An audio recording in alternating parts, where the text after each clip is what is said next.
No labi. Neredz? Es redzu. Labrīt!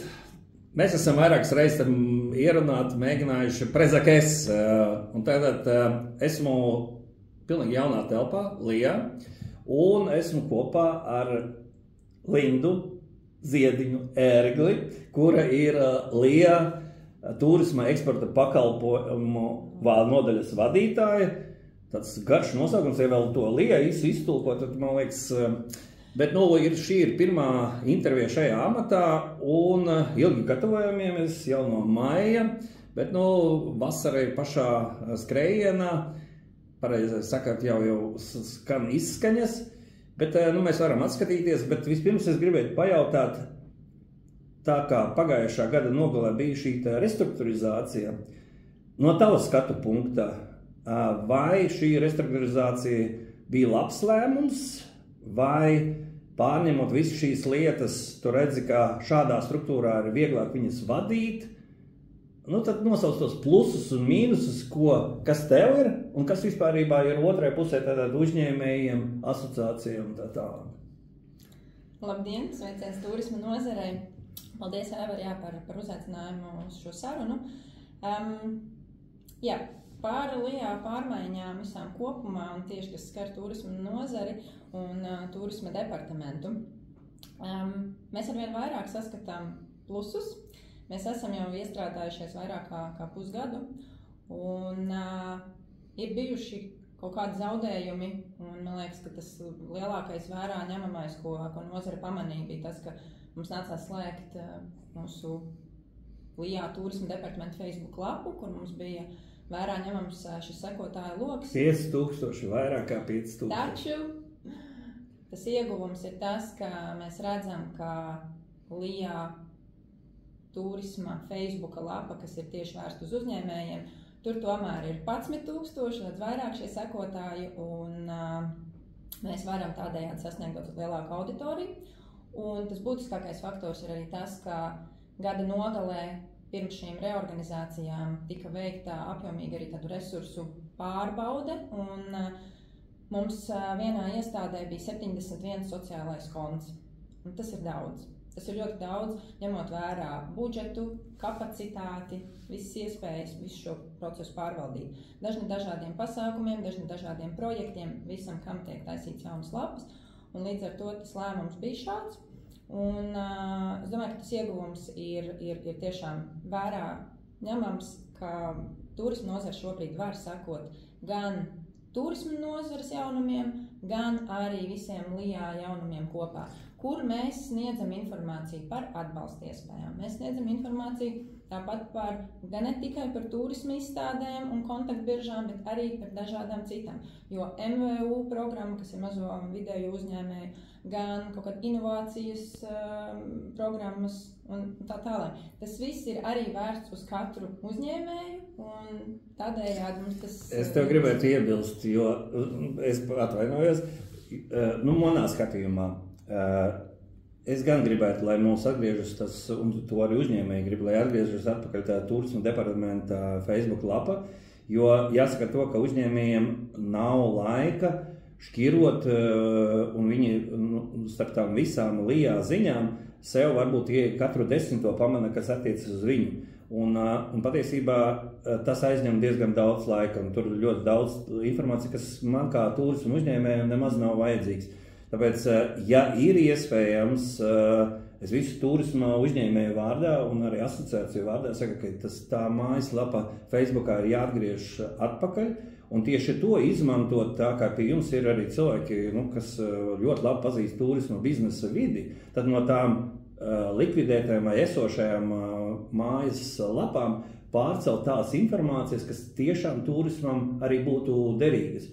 Jo jāsaka to, ka tas bija ļoti spēcīgs konts, laba doma apmaiņa, jo šoreiz, citreiz iejaukties tajā visā lielajā plūsmā nav laika, un arī tu varbūt arī negribi, lai citas nozares to zina. Tā kā, ja ir iespējams, mēs ļoti gribētu, es arī savā vārdā saku, ka ļoti gribētu, lai tās konts atgriežas, jo tik jaudīga konta turisma nozarei, neskatoties uz Travalņus un visiem pārējiem, viņš bija jaudīgs. Es katru dienu viņam pievērsu uzmanību, visu dienu, un tas bija arī flagmanis, kur mēs tā kā atvainojos, ka pārtraucu, bet tā ir vēlme, kuru mēs gribam atgriezt atpakaļ, un mēs varam arī to norādīt arī ekonomikas ministram un visiem pārējiem, ka tas konts ir jāatgriežas atpakaļ, jo tā optimizācija nebija tā varbūt veiksme.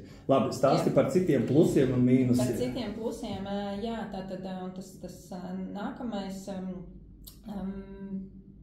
ir tas, ka šādā reorganizācijas plaknē mēs redzam, ka mums ir daudz vairāk tā horizontālā sadarbība ar citiem departamentiem. Un no lielāka tāda departamentā mēs esam pārgājuši tādā turisma nodaļā, kur mums ir 7 darbinieki, taču daudz departamenta darbinieki pārgāja citos nodaļās un departamentos, līdz ar to viņi šobrīd mums pilda atbalsta funkciju vai sadarbības funkcijas, kas ir saistībā ar mārketinga kampaņām, saistībā ar publicitāti starptautiskajos mēdījos, tāpat mums ir datu analītikas nodaļa un pasākumu nodaļa, kas organizē dažādu veidu pasākumus. Līdz ar to mums ir vairāk šī sadarbība arī visā LIJā kopumā. Un viens pozitīvs arī faktors ir tas, ka mēs šobrīd arī tad īstenojam gan reklāmas kampaņas, gan publicitātes kampaņas visas LIJā ietveros kopā. Jo iepriekš tad šis process bija, ka mēs ļoti fokusējāmies uz to, ka mēs izsludinām konkrētu reklāmas kampaņu vai nu vienā tirgu, vai nu par kaut kādu konkrētu tēmu. Un tad šis process bieži vien arī ievelks ar to, ka mēs izsludinām identitātes kampaņu, tad saukļi, un tad kamēr tikai šī reklāma tiek palaista gaisā, kādā no mērķa tirgiem.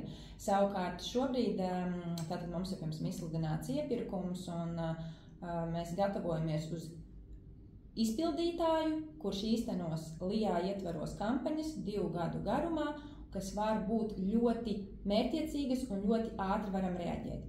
Respektīvi, ja ir sezonalitātes maiņas, ja kaut kas kaut kur notiek kādā reģionā vai LIJā un ir kāds vērā ņemams sasniegums kādam uzņēmumam, mums ir ātri jārēģē un jāspēj ielikt kāda reklāmas kampaņa, tad šis ir šobrīd tas sadarbības modelis, kā LIJā ietveros gan investori, gan startup, gan reģionālās pārstāvniecības, gan arī turisma nodaļa var realizēt šīs kampaņas.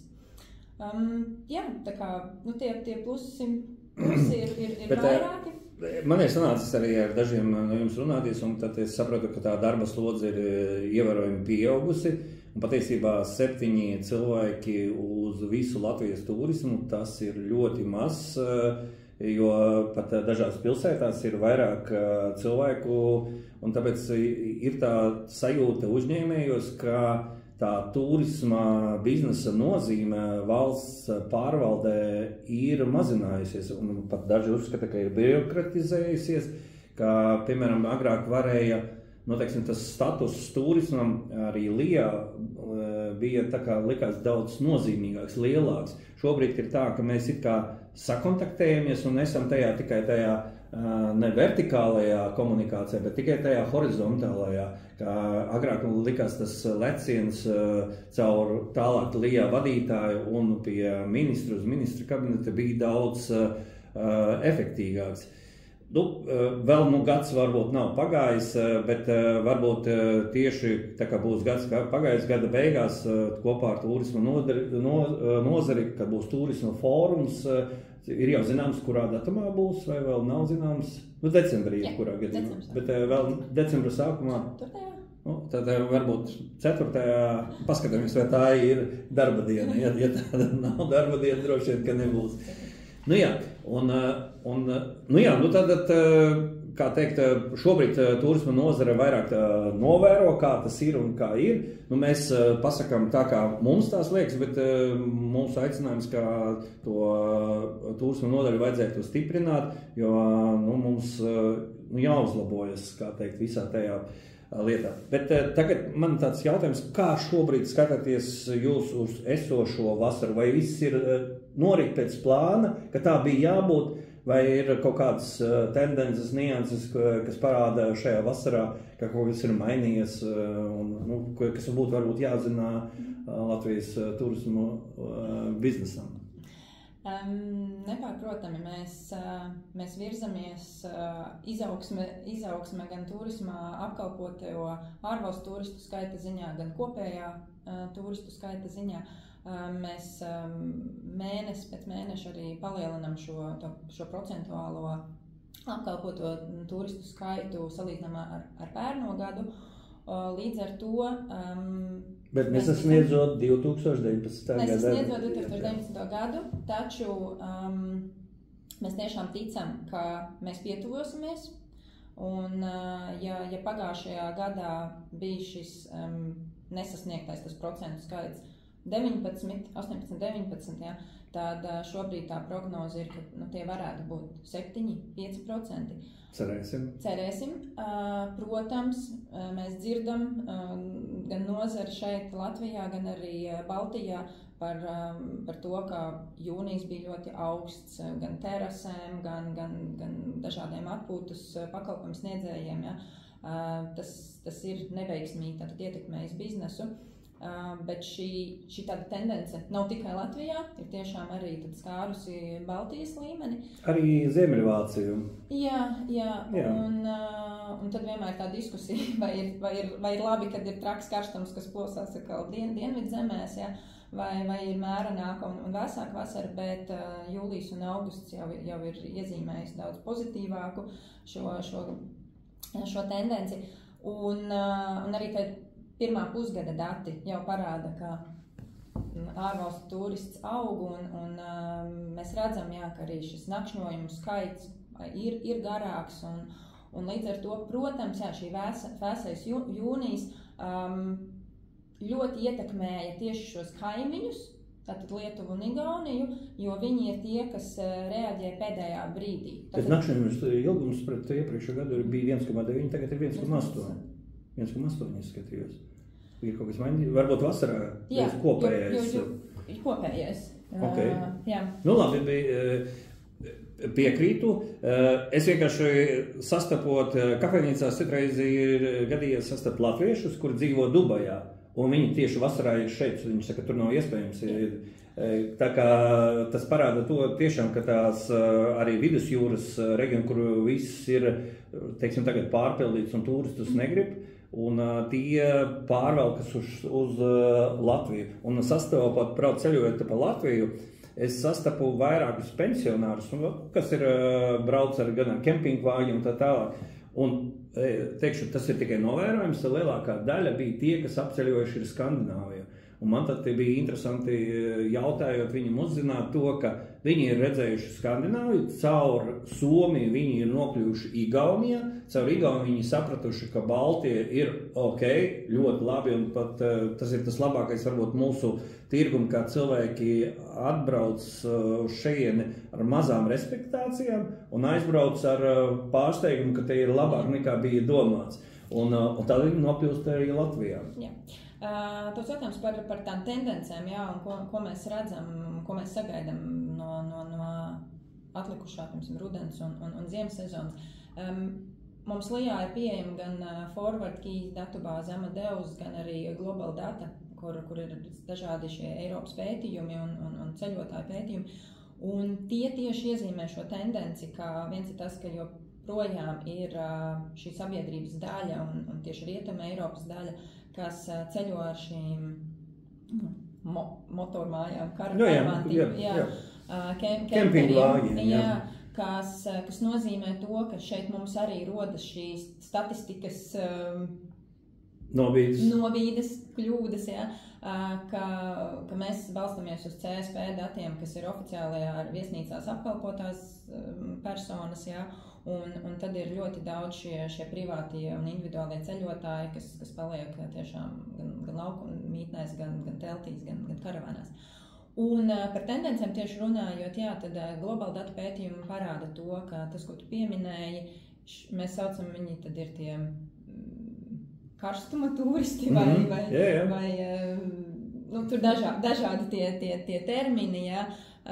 Tieši šī Spānija, Itālija, Grieķija, Francija ir tie, kas arī mums forward keys datubāzēs parādās, ka mums ļoti pa 30% pieaug tieši interneta resursos, ka meklē Latviju, interesi Spānija, Itālija, Francija. Un viņi meklē jau no pavasara līdz rudenim. Šī robeža, kad viņi skatās šos atpūtas iespējas Latvijā. Un tieši tā Latvija, Baltijas valstis kopumā, tā ir tā jaunā tendence priekš viņiem aizbēgt no karstumu, un mums ir lielisks iespējas. Man ir ideja. Varbūt darām tā, ka pēc katra mēneša jūs atsūtat mums Traveliņus vai visiem mēdījiem, kāds, piemēram, bija šobrīd jūlija apmeklējums no valstīm procentuāli Latvija.travel. Jo uzņēmējiem tas varētu saprast, viņi ieraudzītu, poļi interesējas vai vēl kaut kas vairāk. Varētu uz to arī paši uzņēmēji vairāk iespringt. Tad vienkārši, lai tā nav, ka gada atskaitēs, bet ja tas ir pieejams kaut kur, redzams uzreiz, ja nē, tas ir tad, kad jūs sniedzat kādu atskaiti. Ja jautājums ir par Latviju Travel, tad to mēs, protams, varam nodrošināt. Bet Latvija Travel ir tas rīks, kur mēs redzam iespējas, ka ir viena daļa ceļotāju, kas skatās plānojot savu ceļojumu, nākotnes ceļojumu. Taču Latvija Travel ir ļoti lielā mērā pēc IP adresēm mēs redzam, ka tad, kad viņi ir šeit, viņi meklē. Viņas meklē šeit. Kaut kā tas arī ir ļoti labi. Tas nozīmē, tas jau ir tā reālā sasaiste ar to, ka tad, kad turists jau ir... Jā, bet tas būtu labi, ka ar mēneša nobīdi redzēt, kas bija pagājušā mēnesī tendence. Tas būtu varbūt, mēs varētu tādu kā tradīciju pēc katra mēneša vienkārši redzēt to sadalījumu, no kurienes ir bijusi interese, lai uzņēmējs reiz skatās, no Saudārābijas ir parādījušies. Katrs jau tad piedomā, tad viņš var reaģēt, ja jūnijas bijis, jūlijas, tāds droši vien, ka varētu būt arī augusts. Līdz ar to viņš var sākt domāt, kur tad viņi ir šeit. Par tendencēm runāt, un vēl ir ļoti liels tāds iezīme par to, ka ceļotāji meklē tiešām to autentisko pieredzi. Ekonomiskais pienesums kopā ar šo autentisko pieredzi, ka aizvien vairāk ceļotāji skatās, kur ir tās iespējas pēc meistarklasēm, pēc iesaistes, aktīvais turisms, visu kaut izmēģināt. Sevis izzināšanu un vienlaicīgi arī jauna kaut kā izzināšana, jaunas pieredzes. Un šeit ir tas ekonomiskais pienesums, ko arī tātad LIA arī un turisma nodaļa šobrīd arī iekļauj gan mediju vizītēs, gan tūroperatoru vizītēs, gan arī tad, kad mēs dodamies uz kontaktbiežām, ka mēs piedāvājam un stāstam par to, ka mums ir ļoti daudz reģionos iespējas meistarklasēm, degustācijām, dažādām aktivitātēm ar gidiem, ar vietējiem, ar vietējo iesaisti, pusdienas vai vakariņas mežā, dabā, tālāk ir iespējas iznomāt kaut kādus pakalpojumus, vai tās ir purva kurpes vai kaut kas tālāk. Tātad, tās tendences, ko mēs novēram, un līdz ar to mēs arī analizējot šos, vai tie ir Eurostat vai ETC, Europe Commission, pētījumi vai Global Data, tātad, to ņemot vērā, mēs arī tad pielāgojam, organizējot programmas vai savas prezentācijas un sarunas kontaktbiržās. Vai ir plānots, sen jau nekas nav dzirdēts, ka Latvijā kāds turisma pētījums augstskolām vai kaut kas būtu pasūtīts, kur mēs varētu balstīties tā kā uz saviem arī datiem par dažādām tendencēm. Tas kaut kā ar Covidu mums pazuda, un varbūt par to būtu jāpadomā, ka uzticēt tām augstskolām, kuras nodarbojas ar, lai iesaistot studentus, un visu kaut ko mēs varētu vairāk papētīt. Mēs esam vairāk iepriekšējos gadus likuši fokusu tieši ar šīm starptautiskajām datubāzēm, tieši lai varētu analizēt papildus vēl no tiem datiem, kas ir CSP. Vai, piemēram, kruīza turistus paskatīties, ko viņi dara un kā viņi ienes, tādām pa segmentiem paskatīties, uz ko mēs varbūt. Ir pierasts, es, protams, jau esmu ilgu laiku šajā turismā. Kādreiz Turisma attīstības valsts aģentūra bija arī tāda, domas turisma biznesa arī vadītāji nosakot uz kaut kādām konkrētām lietām. Es atceros, bija eko gads, kur katrs uzņēmējs sāka piedomāt, ko darīt šajā ekoloģijā, kā to produktu padarīt ekoloģiskāk. Šobrīd jūs esat vairāk koordinējoši, tā es vairāk saprotu. Tad kā ir šī te koordinācija, es gribētu jau teikt, vadība saistībā ar Rīgu, reģionālajām asociācijām turisma, arī ar citām asociācijām, lielajām pilsētām. Kā jūs koriģējaties, lai nav tā, kā jūs pēkšņi Rīga uztaisa reklāmas kampaņu par milzīgu naudu Stokholmā vai kaut kur citur, un jūs to, tad vai šī koordinācija notiek? Jā, pilnīgi noteikti mūsu sadarbība gan ar reģionālām asociācijām, gan ar turisma informācijas centriem, gan ar Rīgu visnotaļ notiek. Kādā veidā praktiski? Kā tas notiek? Gan ar sarunām, gan mums ir šīs Zoom? Nē, klātienē mēs ar Rīgas attīstības Jā, ko ar Fredis Bikovs, jā. Jā, un ar komandu tiekamies gan gada sākumā, kad mums ir apstiprināts šis darba plāns, gan arī jau pirms tam, šobrīd mēs jau liekam lielos akcentus 2008. Gada aktivitātēm, un tad ir tas laiks, kad mēs sēžamies pie viena galda un runājam acis pret aci, tā kā, ko viņi plāno, ko mēs, un tas ir saistīts ne tikai ar reklāmas kampaņām, tas ļoti bieži saistīts tieši ar dalību kontaktbiržās.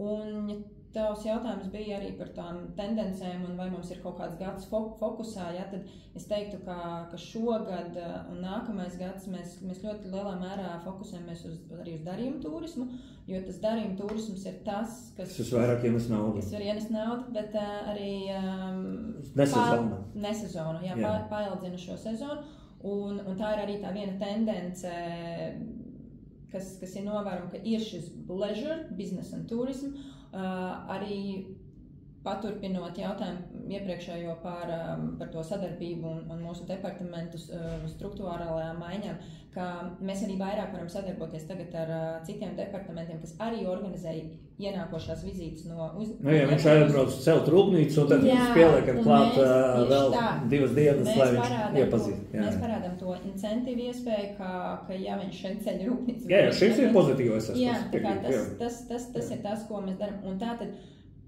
pieskaroties sadarbībai ar Rīgas biroju, tad tas ir dalības kontaktbiržās, kur mēs tad vienojamies, ka optimizējot. Jūs zināt viņu skaitļus, cik viņi ir gatavi ar kādām naudām tur braukt un dalīties, un cik lielā apjomā, vai tikai vienkārši jūs zināt, ka tur tas tiks darīt, vai jūs saskaņojat? Mēs saskaņojam šo darba plānu, un mēs optimizējam arī, jo gan Rīgai ir savs budžets, gan mums. Un jūs varat salikt, ko?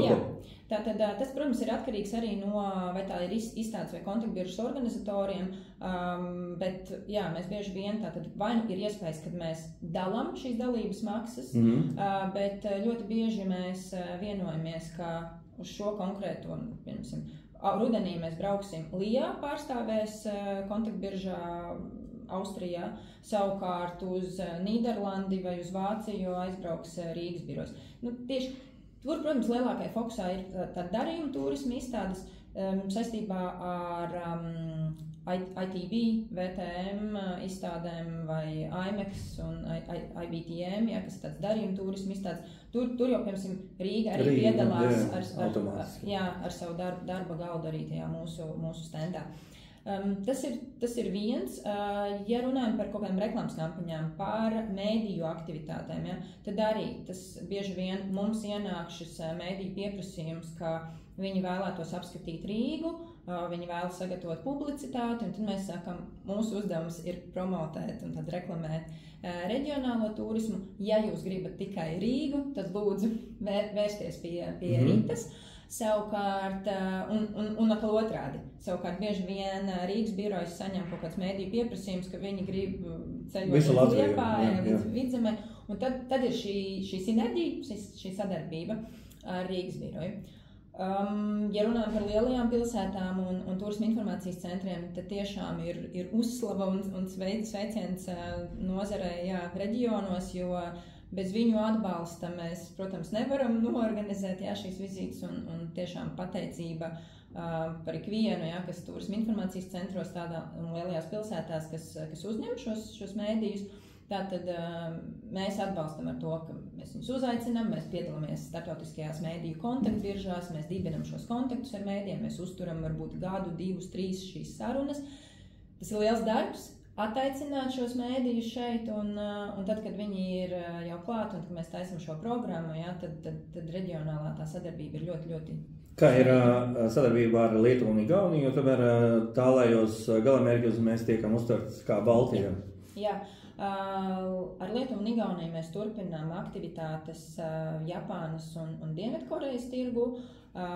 Šī gada piemērs maijā mums notika Baltic Connecting pēc lielāka pārtraukuma, beidzot arī Rīgā, un mēs uzņēmām 45, manuprāt, 50 šos dalībniekus, turisma operators tieši no tālajiem tirgiem. Mums bija vairāki no Austrālijas, kur ir redzam arī šī tendence, ka arī Austrāļi labprāt ceļos, un viņiem ir ļoti liela interese arī par Baltijas valstīm. Tāpat ASV šogad mums bija ļoti lielā fokusā, un tie ir lieli gan tūroperatori, gan aģenti, kas organizē lielākas un mazākas turisma grupas. Mums Amerika arī ir fokusā tikai tāpēc, ka viņi arī ir šobrīd jau top 5 kā ārvalstu skaits, un mums kolēģis piedalās kontaktbiržās, Virtuoso un Usto un Travel Agent. Tā kā mēs ļoti redzam šo interesi no amerikāņiem, ka viņi saka, jā, viņi mūs redz kā New Luxury, kā New Nordic, ka mēs esam neatklāti un mums ir tas magnēts, ko pierādīt. Tā kā tur mēs sadarbojamies ar Lietuvu Igauniju. Ar Lietuvu un Igauniju mēs turpinam arī šīs Japānas aktivitātes. Varbūt praktiski, cik reizes jūs sazināties? Katru mēnesi, vienreiz gadā? Ar Lietuvu? Es teiktu, ikdienas komunikācija vispār ļoti bieži, ir ļoti daudz tādu ikdienas jautājumu un domu apmaiņas un arī sadarbībā ar mēdījiem. Ka viņi jau brauc ar visiem trijiem. Mums ir jāspēj reaģēt ļoti ātri, ka mēdījis tikko paziņoja, ka viņš tomēr negrib tikai Lietuvā palikt, bet vai mēs esam gatavi, un mums ir jāspēj reaģēt ātri un uzņemt, un ir bijuši sadarbība gan šādiem ASV, gan arī, mums ir bijuši arī ar Francijas turismu. Tā kā ne tikai tas fokus ir tomēr uz tāliem tirgiem, bet bieži vien jau mēs redzam tā tendence, ka arī Vācijas turists vai Francijas vai Spānijas ir gatavs arī to Baltiju kopumā apskatīt. Tā kā tā sadarbība ir cieša. Protams, tā Japānas aktivitātes mums ir tas kas ir tas eksotiskākais, bet ir bijis visilgākais sadarbība. Jā, varbūt pastāsti, kāda no jūsu puses izskatīsies mums rudens un ziema. Tātad, kuru gatavojas, principā jau, man liekas, viņam ir jānotiek kampaņām attiecībā.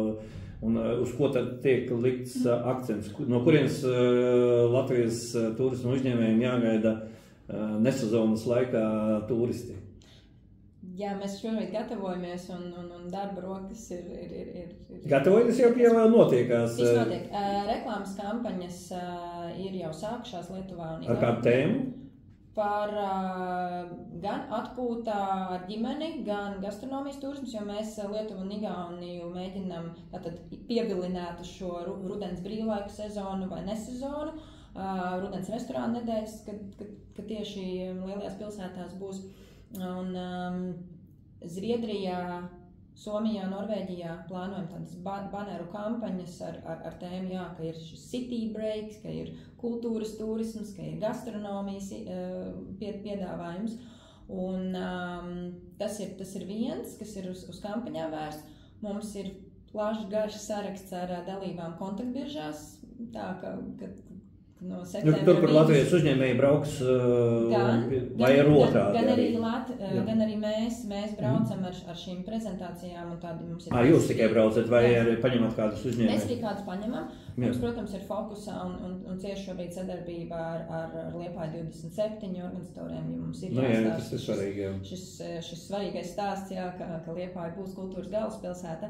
Tāpat uzņēmējiem jāsako līdzi, kad mēs aicinām uz kontaktbiržām, kad mēs uzņemam tūroperatoru vizītes šeit, un tad ir iespēja tīkloties un dibināt kontaktus šeit uz vietas Latvijā.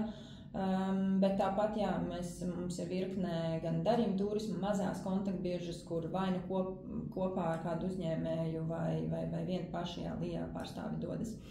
Mums ir kopumā šogad līdz gada beigām mums ir plānā 40 jau tūroperatoru vizītes un vairāk kā 30 arī mēdīju vizītes, un mums puse ir īstenot un puse vēl ir priekšā. Tā kā daudz apjomīgi tieši sadarbības gan ar mēdījiem, gan rakstu publicēšanas, gan par gastronomiju, gan sadarbībā ar veselības turismu klāsteri, šī